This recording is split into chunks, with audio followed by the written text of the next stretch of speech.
Once again, it's time for another edition of the Live from the Heartland show. I'm Michael James. I'm here in Chicago up in the 49th Ward, and this show is being recorded on April 29th for the week of May 4th, 2024. We've got three guests today. We're going to have the photographer, former leader of the Chicago Jazz Institute, Lauren Deutsch, and we're going to have the family Lightwriters people, the neon people, Jacob Fishman, and I think his daughter, Zoelle Nagib. I want to start off with talking a little bit about trees from Spark of Genius, which is a great little email I get each week. It's called Good News for Humankind. They bring the world's latest milestones for climate justice, peace, health, and more. And they report that the Democratic Republic of the Congo has planted more than 800 million trees since 2019. 10% of the world's tropical forests are found in the Democratic Republic of the Congo, but they have been losing, I think, 1.2 million acres of forest every year. To help this, the Congolese government program aspired to plant 1 billion trees between 2019 and 2023, aiming to strengthen climate resilience, alleviate poverty, and protect biodiversity. And they have achieved 90% of their goal. Good thing. Another good thing, tree-related, is honoring Edgewater's history trees. And Edgewater is the neighborhood just south of Rogers Park. It's in the 48th Ward. And I found this, the Edgewater Historical Society's latest initiative, honoring Edgewater's heritage trees. This initiative is multifaceted, features an exhibit at their museum, a series of tree-related lecture programs, and most importantly, a survey of all Edgewater's heritage trees or trees more than 50 years old. This initiative came out of the Edgewater Glen Association Block Club, and they have checked out all the trees on the parkways and in their neighborhoods. It is spearheaded by our friend and local resident, Andrea Rayla, and it's a good thing. You can check things out at edgewaterhistory.org, EHS/category/topic/news. Just to say it again, you can go to www.edgewaterhistory.org, and you'll find plenty of information. Not so good things. Certainly the wars going on, not only in Ukraine, but also in Gaza and in Africa. A lot of protests are taking place. That is a good thing. Some of the ways the demonstrations have been dealt with by the authorities is not such a good thing. And on a lighter note, I want to talk about an ad I keep seeing on TV. I watch a lot of sports, and there are ads for the Buffalo Wild Wings. And they have this faux buffalo just wreaking havoc on people in the bar, employees at the restaurant or the bar. And it's just stupid. And I don't know how they think they're going to get more business from portraying the wonderful bison or buffalo in such a negative manner. We, are big fans of buffalo at the old Heartland Cafe. We served a lot of buffalo burgers. And we do like people like Dan and Jill O'Brien, who are working with Wild Idea Buffalo to bring back our prairies by raising more and more buffalo to trample the earth, bring back the grasses, bring back the insects, the small animals, etc. So long live the buffalo. And if you're ever in a Buffalo Wild Wings, tell them that the ad is really stupid.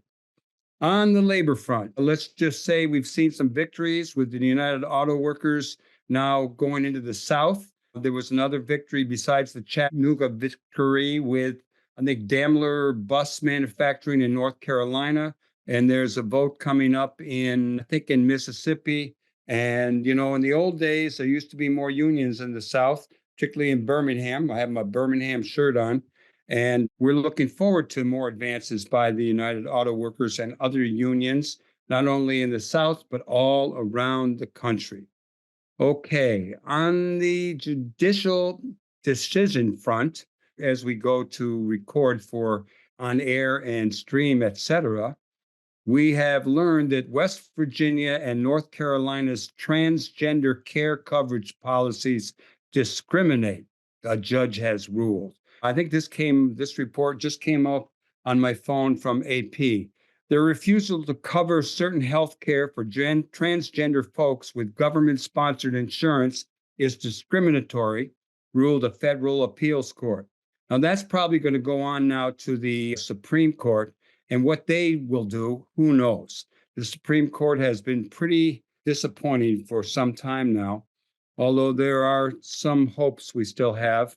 So let's hope that we see more and more improvement from our Supreme Court. Moving right along, our brief sports report today is the White Sox, who had lost all but 3 games up until this weekend, swept the Tampa Bay Rays with 3 victories. And I'm going to go to a game sometime this week, and I hope we'll win there. Take note of this. The Free Street Theater has a new production called Mothering the Movement. And performances begin on Friday.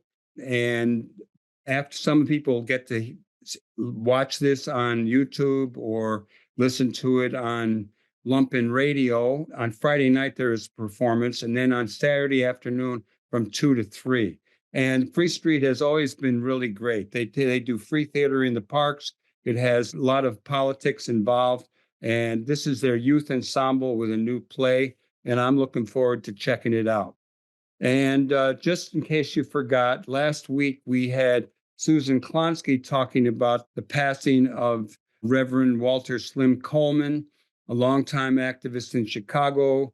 We should all be really grateful to him and learn more about him. And there will be a citywide memorial taking place at Operation Push on May 30th. That's a Thursday night from 6 to 8 at 930 East 50th Street. So enough of that. We'll have a little music from our engineer, Hal James, and then we'll be back with our first guest, the one and only Lauren Deutsch. And we've got a guest now who I've been trying to get on the show for a while. I first met her when I was teaching at Columbia College. I taught a class called Organizing for Social Change. And I have to say, one of my best students ever was the one and only Lauren Deutsch. And Lauren is our guest today. Hello, Lauren. Hi, Michael. It cracks me up when you said I was your best student ever. Yeah, well, you certainly were one of the best, that's for sure. And you've gone on to do some really great work. Just so at the top of this discussion or interview, we'll let people know that you, for years, ran the Chicago Jazz Institute, and you are a photographer of some renown, and you've been taking pictures of musicians and other things for a long, long time. And one of the reasons I think you got back to me to say, yeah, let's do it, was you have an event coming up. How about telling us a little bit about it? Yes, that is true. I have created an immersive exhibition of my music photography that is it's designed to create an environment where you could feel like you're actually stepping inside of the music. And this is a first for me. It's involved having to learn a lot of technical things that weren't really in my wheelhouse before, but I have taken to them rather quickly, and I'm enjoying this new evolution of the work that I've been engaged in doing for the last 45 years.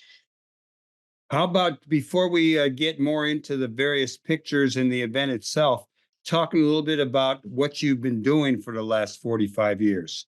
Because I think a lot of that time you were with the Chicago Jazz Institute. And I'm a longtime jazz fan, although I kind of know more about the old days on Blue Note than more current stuff. But you're right in the thick of it. Talk about it a little bit, Lauren. Well, actually, what I was thinking of talking about to begin with is, you know, how when you're in your 20s, you really have no idea what's going to happen, but you just plow forward towards whatever goal or dream that you have. And I always knew I wanted to be an artist. That was for sure. Um, but I didn't really have any examples or models of how to get there. So one of the things I was thinking about, Michael, was after the Organizing for Social Change class, you invited me to join Rising Up Angry. I think I was all of 19 years old at the time. So I was the baby and just really learning everything. But one of the things remember getting involved in there was the cooperative energy supply production, which was a series of concerts that we put on in various places, hotels downtown. Midland. Anyway, I had no idea then that learning how to produce concerts was going to be something that would come in handy later in my life. Um, and as it turned out, it did. Um, but the other thing I wanted to talk about was it's sort of the thing that really became my North Star in terms of the work that I ended up pursuing happened around the same time back in the mid 70s. I joined the Chicago Women's Liberation Union, which at that time had lots of different sort of subchapters. And I was part of one called the Women's Prison Project. And as part of that project, we went down to Dwight State Prison to work with the residents there. And our subversive agenda was that we were going to go there several times under the guise of teaching art and poetry, I think. And then we were going to sneak in video cameras and interview the women and create, some kind of video uprising thing. So we went, and it was really interesting. Like the first time we went there, there were maybe 6 people in the class. The next time there were 15. The next time there were 30, because the women had no sort of other opportunity to hang together, to be together, to communicate and converse. But I think we were teaching them how to do macrame plant holders. With a little politics around the edges. Well, we would, sit and talk. But what I discovered was that even the act of doing something as simple as making a little bit of macrame really enlivened these women in ways in which it was clear that when you're living in an environment where your identity and your dignity are being stripped away every day in big ways and small ways, that having the opportunity to create something that you made with your hands and or your head or your heart was really empowering. And that really hugely impacted me and the way I thought about the importance of making art and experiencing art really became my North Star. And it jived really well when I began to be involved with the Jazz Institute, where I served on the board from the early 80s to the mid 90s, after which I became executive director. But one of the primary principles of the Jazz Institute was to make the music as accessible as possible to as many people as possible. So everything we did was free. And so this idea of giving access to everyone for listening to art, for creating art, all of the education programs we did were also free. That all became, sort of really aligned with what I had, sort of seen for myself as what my passion and where my mission should be.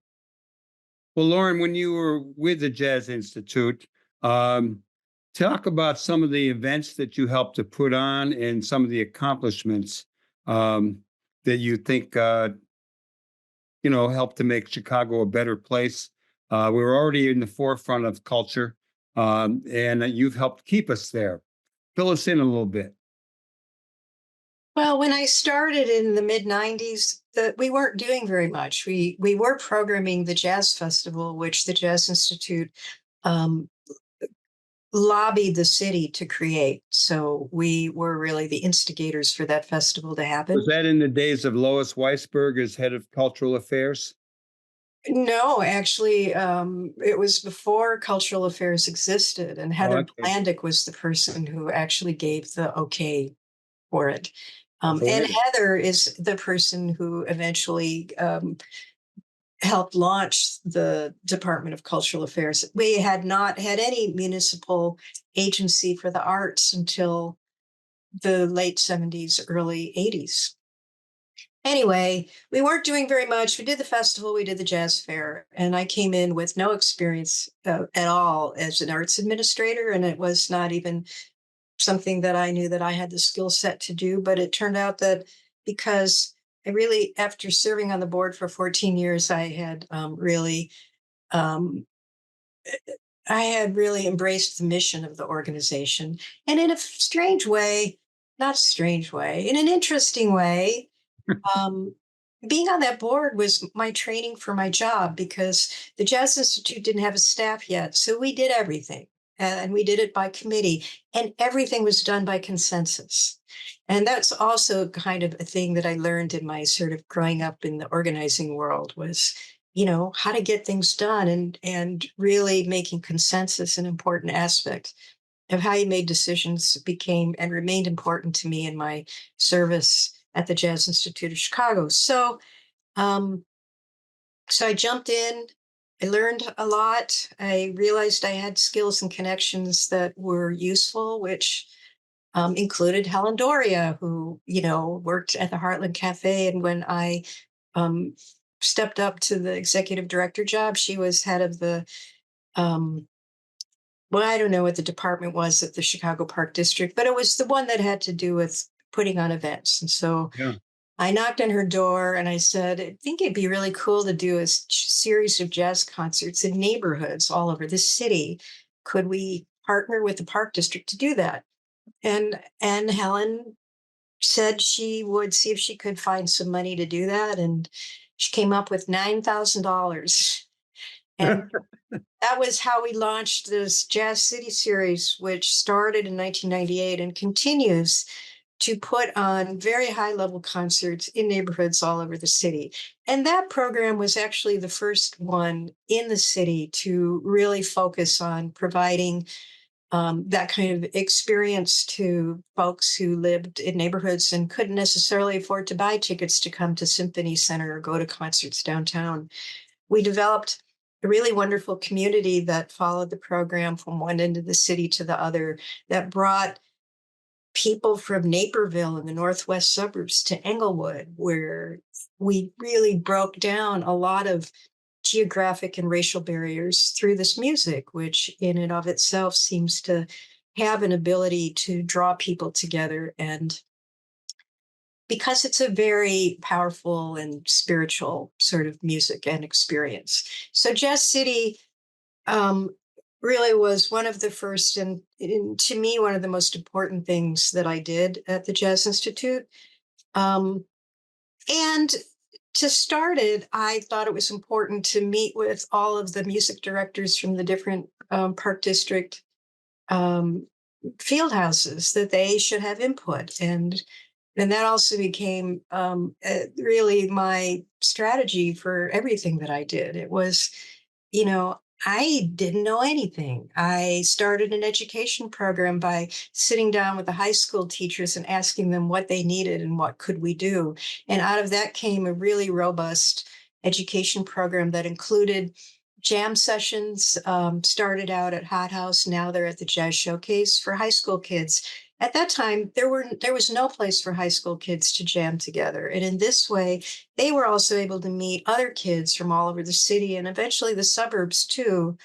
And so they also learned about building community through these jam sessions. We addressed other needs that the teachers expressed as well. And I formed a teachers advisory council.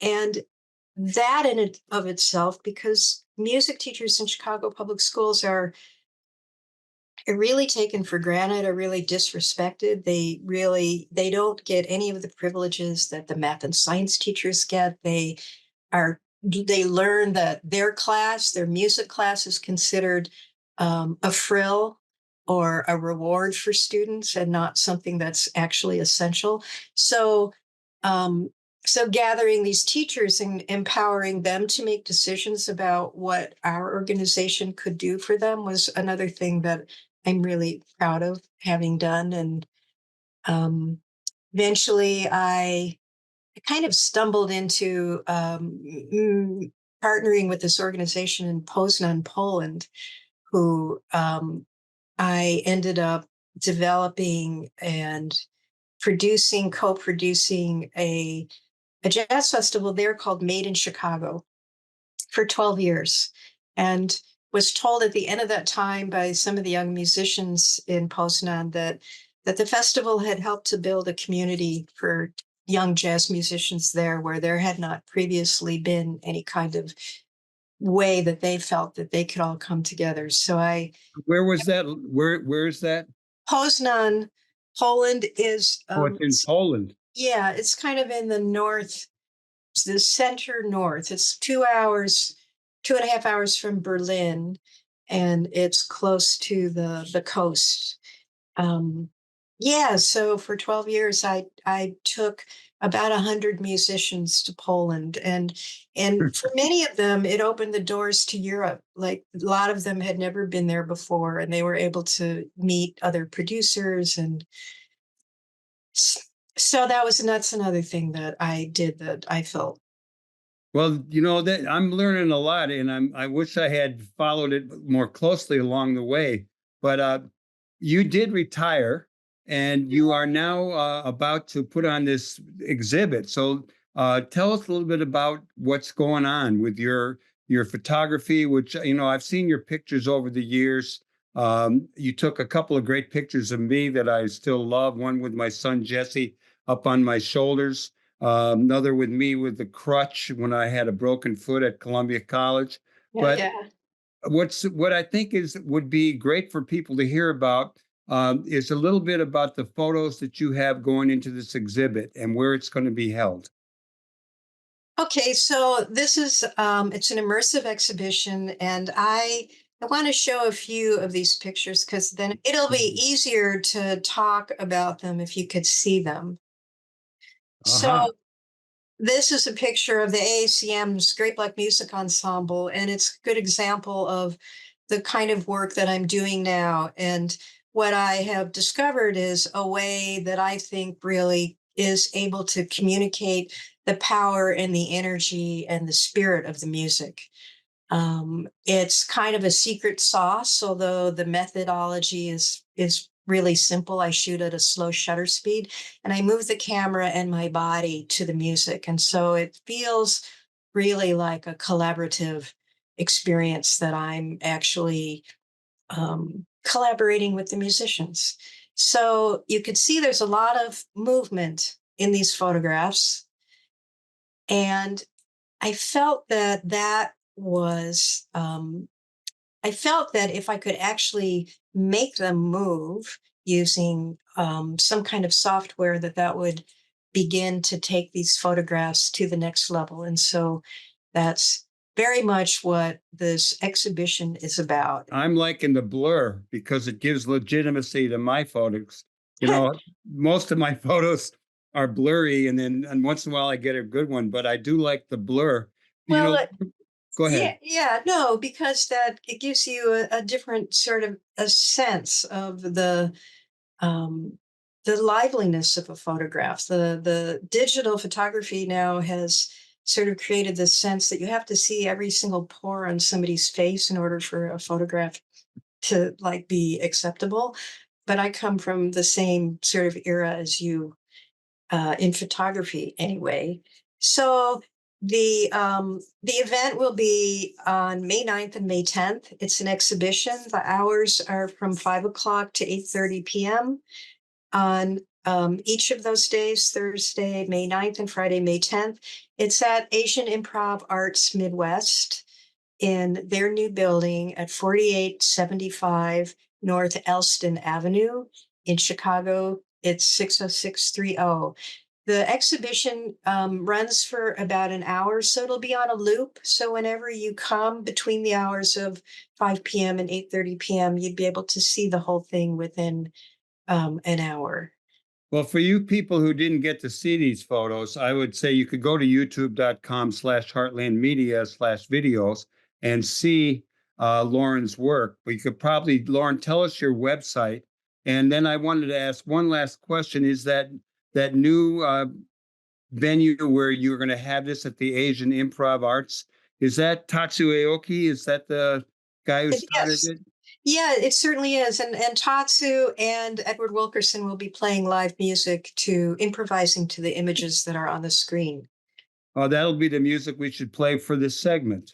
you want to give us a little bit of a kind of advice or a cheer on to photographers and young photographers about what to do with their fancier and fancier cameras, or their simple old, box cameras or whatever they're I using? don't know. I'm really an old school girl. It took me forever to actually cross the digital divide. And I think that the best advice I have, because it is antithetical to the way that most people use digital cameras, is don't take a billion pictures hoping you just get one good one. Really take the time to look at and compose something that you feel is visually strong, and just wait for that right moment to happen. Lauren Deutsch, one of my best students ever. Tell us your website so people can go look at your work. You can see my work at laurendeutschphoto.com. Thank you so much for coming on Live from the Heartland. I'm going to put on some jazz right after we do this recording, and I really appreciate. And I'm going to come and see this exhibit on May Great. 9th or 10th, and I'll see you there. Okay, thanks so much, Michael. Okay, See you there. everybody, stay tuned. We're going to be back with our next guest. We're going to talk more art and culture with Jacob Fishman and I believe his daughter, and we're going to talk neon. So be right back with more Live from the Heartland. Welcome back to Live from the Heartland for the week of May 4th. And, one of the things I like to do on this show is to make contact with people I've known over the years and see what they're doing and talk a little bit about what they've done. And maybe that's what old guys do. But way back in the day when we had the Heartland Cafe, I commissioned some neon sign work from this fellow, Jacob Fishman. And he did a really beautiful neon off a kind of a little sketch I did of an arrow with a rising sun, and it was the Heartland General Store. So if you were eating at the Heartland Cafe, you could get directed by this beautiful neon into the general store. And he may have done another one that was called Hot Grits. It was a neon that I had that was used in a dance performance at Mo Ming by Denny Babin, along with music from Al Green. And those of you who know about Al Green, he had hot grits poured on him or thrown at him. That neon ended up being sold. I think it was a remake of it to the husband of somebody who was in that performance. But needless to say, I like neon signs. I've always liked driving around late at night at Chicago back in the day and seeing neon signs for candy stores or bars or whatever. And Jacob's been doing neon for a long time up at Lightwriters Neon Workshop in Northbrook. How about telling us a little bit about your work, how you got into neon and what you've done, whether it's commercial or artwork. And then we'll talk about a great new project that you and your daughter, Zoelle Nagib, have going on right now. All right. Well, I first got into it really because of the love of light and color and a little bit of glass. I was a photographer beforehand and just loved the look of them. And one of the first things I did was driving around at night with my camera, photographing neon around Chicago, just because it turned me on so much. And plus, I knew that it wasn't always going to be there. More I looked at it, it sort of put a hook into me, and I wanted to make this stuff. And I had no clue whatsoever, whether you do it under hot water or what you do. So I went out and searched around Chicago and walked in the back door of Flash Trick, was out down on Western Avenue at the time.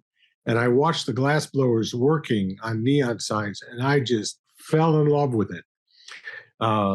Went home, tried it with propane torches, failed miserably, and then started to look around for places where I could learn. And it was kind of difficult in Chicago to learn because the neon shops were governed by the electrical union, and they wanted you to be an apprentice, which you had to be in the age group of 18 to 26, and I was 27 at the time. So they told me I was too old to learn the trade. So I searched around. Mistake. Yeah, I was living in Evanston at the time, and I finally found a place all the way down in 83rd Street, 83rd and Western, that was willing to teach me something if I was willing to sort of apprentice in the shop and take over in the shop if I learned. And I did, and I spent several years there. And the gentleman that taught me was just a wizard at this. And he retired, and I hung on for about a year, and ended up having a little dispute with the new owners of the shop, and walked and started my own shop. And that's my basic history. Made a lot of neons all over Chicago for major restaurants, all kinds of places, and branched off. And having a background in photography, I did a lot of film props. I think we probably did close to 60 feature films shot in Chicago, and theaters and things like that. And I started teaching too at my studio. Mostly it was small groups, and that was a lot of fun because the excitement of the students really fed into what I was doing. And I enjoyed that. And that's sort of what we're trying to keep up today, because there are very few places where you can learn the art and science of neon sign making or neon art making. Well, Jacob, before we go to your new project with your daughter, give our listeners and our viewers a little bit about what is the procedure for doing neon? You mentioned glass blowers. How does it work? Give us a little hint. You have to have a sealed vessel, something to hold the neon in. The neon comes right out of the air. It's a basic element.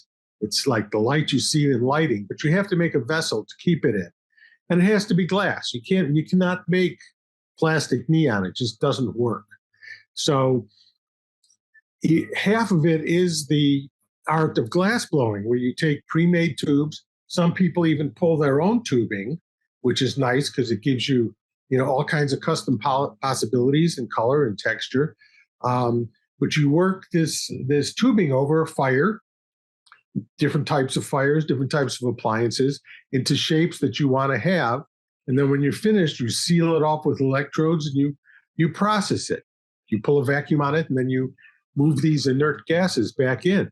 And we use all kinds of things. We can use helium, neon, argon, xenon, krypton, which makes me weak, of course. But that's all part of the process. And it's great when things light, and it's okay when they don't light. Sometimes the glass blowing is enough. There's really a fascination I have in taking this material that's normally hard. You don't just flop it around. You get it to a certain temperature, and it starts moving, and you can get very nebulous with it. Just you and the fire and the glass, and it's just really a wonderful experience. Let me just ask before we go to Zoe. Are there many other neon artists or even commercial neon people around these days?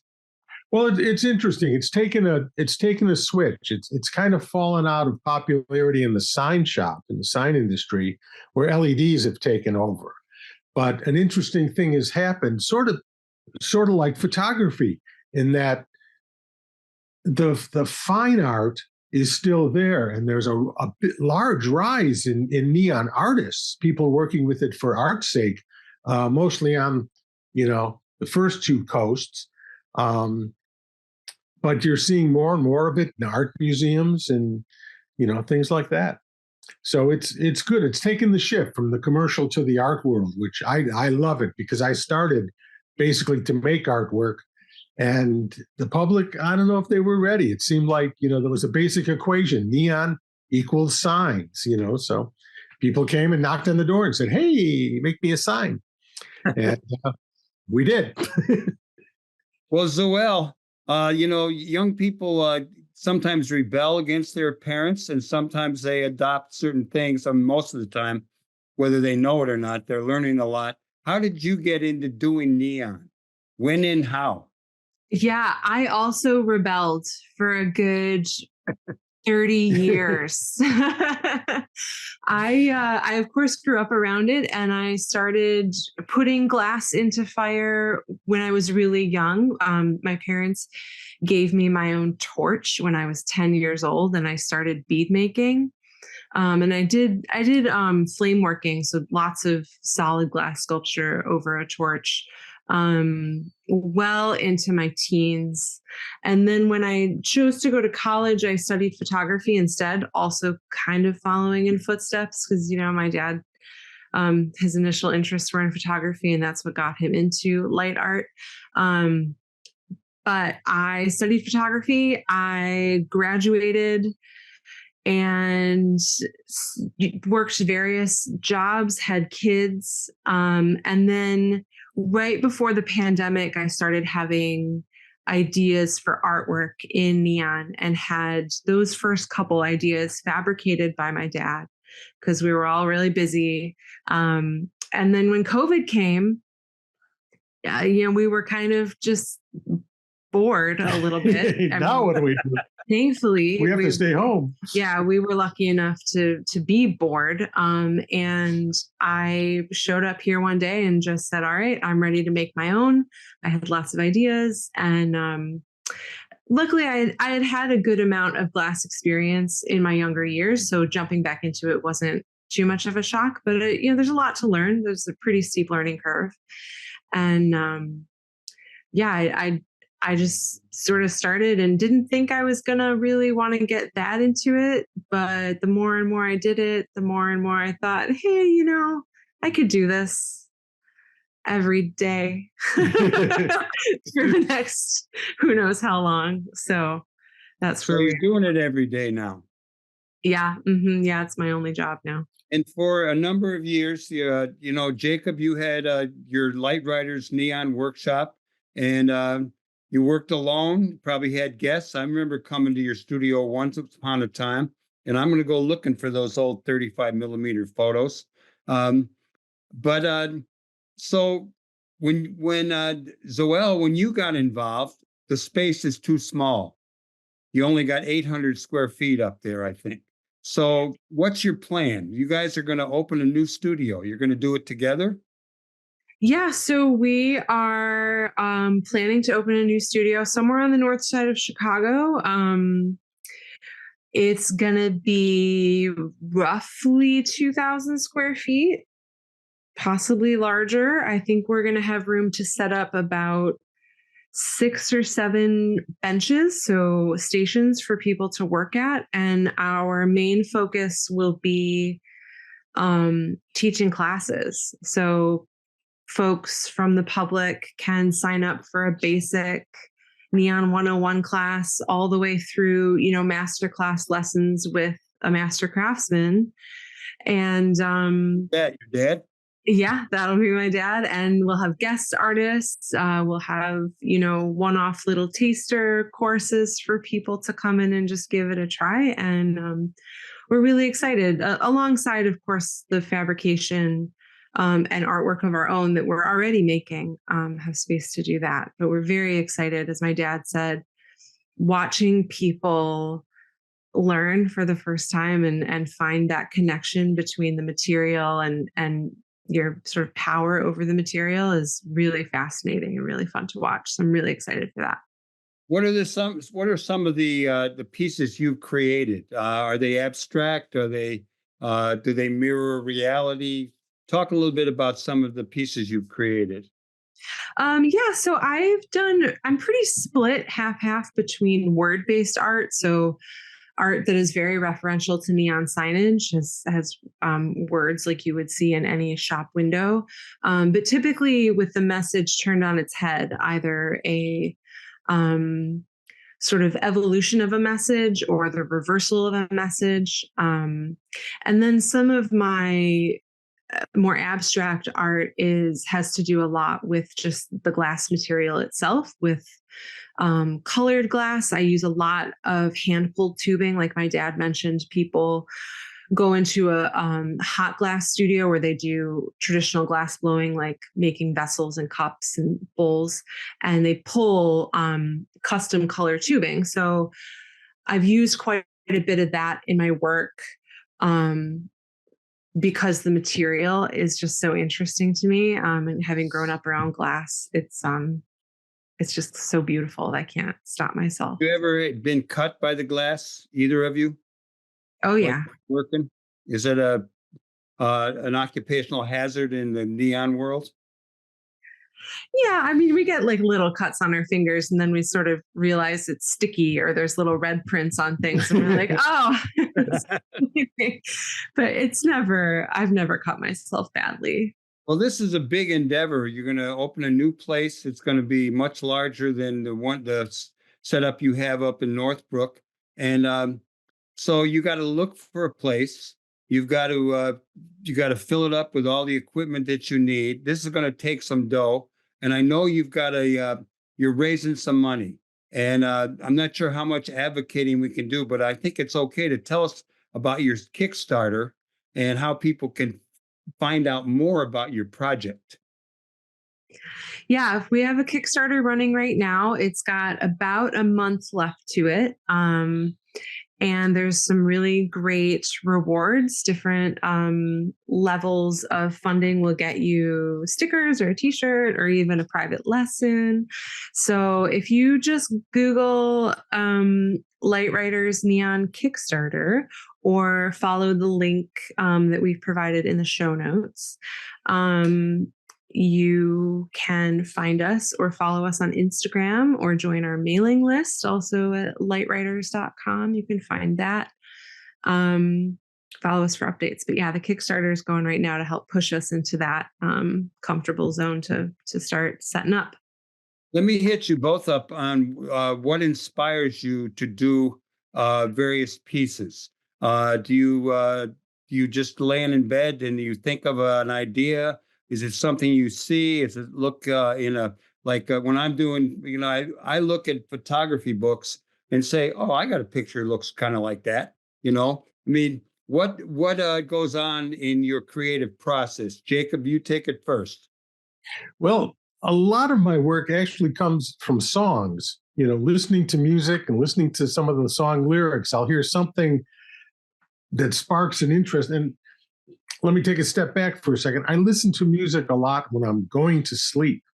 So I transition into this dream state and start Rolling Stones before bed?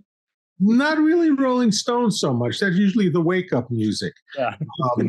But I start, getting visuals that go along with it. And I start seeing things, like I heard a song that talked about a black rabbit. And I started imagining a neon made out of black light of a rabbit.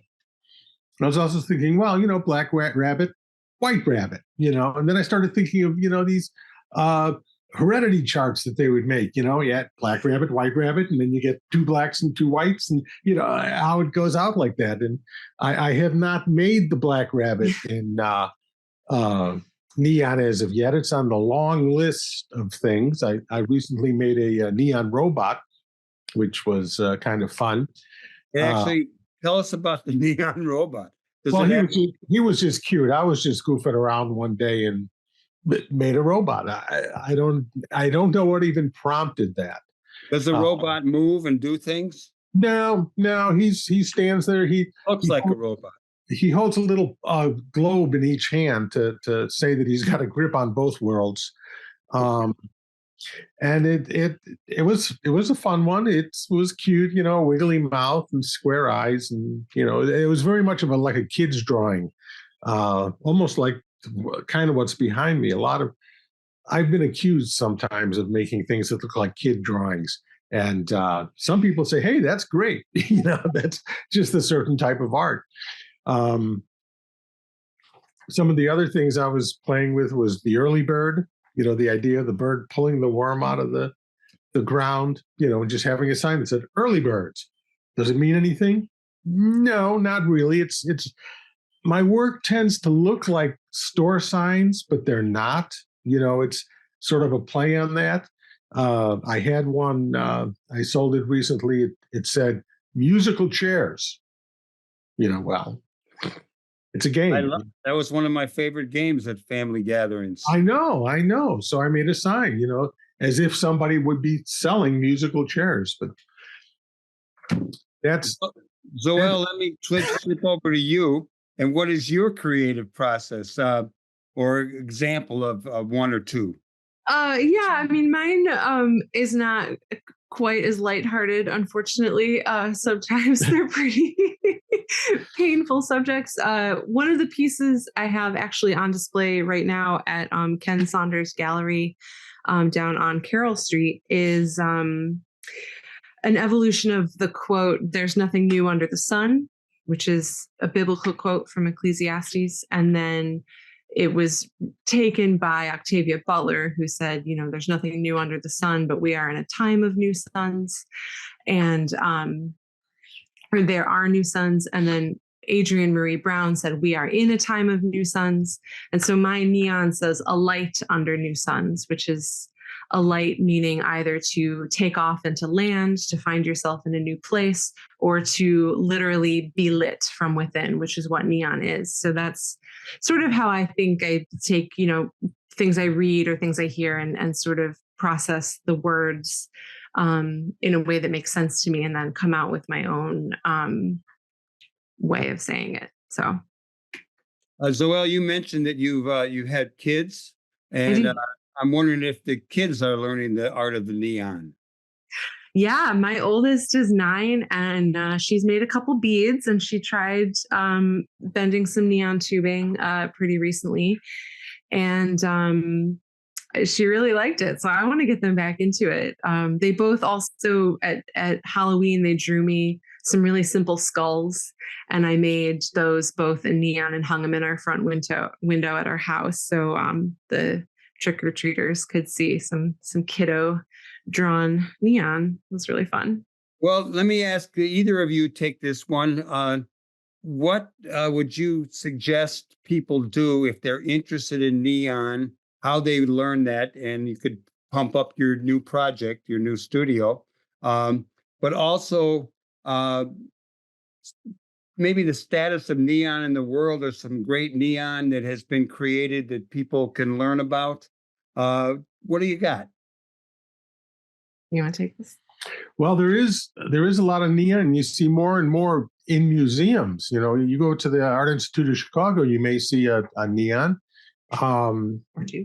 There's a show opening this week at the Wrightwood Gallery that's from a 60s neon artist, Chrissa. And it's there are a lot of resources for people that want to research it. I mean, it's all over the internet now. Of course, when I started, there wasn't any internet. So we try to post things whenever we can, Instagram and Facebook and YouTube and all those things. And there's a lot of other people that do that as well. Yeah, Go ahead. Yeah, if people are interested in learning, of course, signing up for our newsletter and hearing about the classes we teach will be your first route to getting hands-on experience. But there's also some great resources online. One of them is the Neon Makers Guild, and they're a membership-based organization, but have a tremendous resource to experts all over the country and membership all over the world. So that's a really good resource for people to follow. And I'd like to add about the shift from commercial application to artistic application is that not only is most neon you see now in an artistic realm, but more and more people are making their own neon. It's less going to a fabricator and saying, here's my picture, please make this for me so I can put it in a gallery.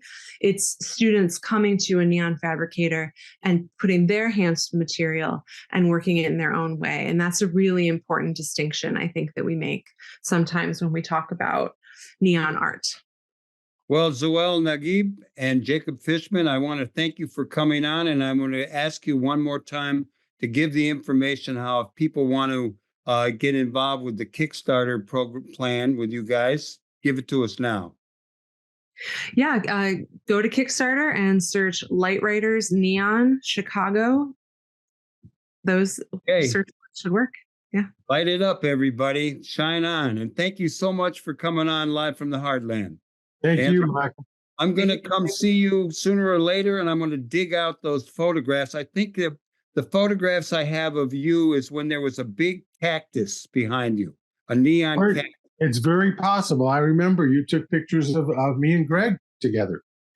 Yeah, well, I'll send them to you as soon as I figure out what year it was and where the negative is and if it's scanned or not. Late Okay. 70s, early 80s. Thank you. Right on. Thanks for coming on. And everybody stay tuned. We'll be right back. Thanks for tuning in to Live from the Heartland for the week of May 4th. And we're going to wrap it up now. I'd like just to say that, there's a lot of evil out in the world. There's a lot of bad. There are a lot of problems. And the only way we're going to be able to deal with them is if we confront them directly. And we have to either work a full tilt or a little bit at a time to bring around some transformation in the environment that we all have to live in. It's really up to us. So do what you can to do good in the world. And I know that a lot of you are tuned in or watching or listening to Live from the Heartland are all about making the world a better place. So I want to thank everybody who made the show possible. I want to thank our guests, Lauren Deutsch, Jacob Fishman, and Zoelle Nagib. I want to thank our engineer, Hal James, our board members, producers, Lynn Orman, Katie Hogan, and Tom Clark. And we'll be back next week with some more good radio, good TV, good streaming. Stay tuned here on the left end of your dial or wherever you're getting the show. I'm Michael James saying, do good in the world. The world needs all the good that you do, that I do, that we do together. All power to the people.